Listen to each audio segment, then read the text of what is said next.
अस्सलाम वालेकुम नाज़रीन, आप देख रहे हैं निसार वतन NW न्यूज़ HD और मैं हूं आपकी होस्ट नाज। और अब चलते हैं आज की अहम खबरों की तरफ।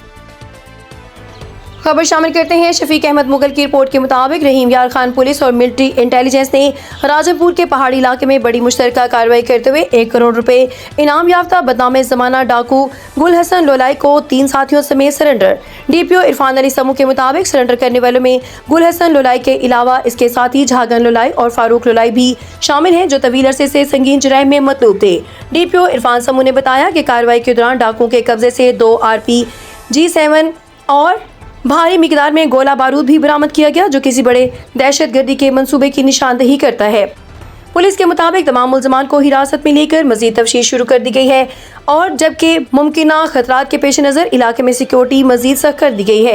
DPO इरफान अली समूह का कहना है कि अमन व अमान को ख़राब करने वाले नासिर के खिलाफ ज़ीरो टॉलरेंस पॉलिसी के तहत कार्रवाइयाँ जारी रहेंगी और अवाम की जान माल के तहफ़्फ़ुज़ को हर सूरत यकीनी बनाया जाएगा। बिस्मिल्लाहिर्रहमानिर्रहीम। आज पंजाब पुलिस और रहीम खान पुलिस की बहुत बड़ी कामयाबी का दिन है।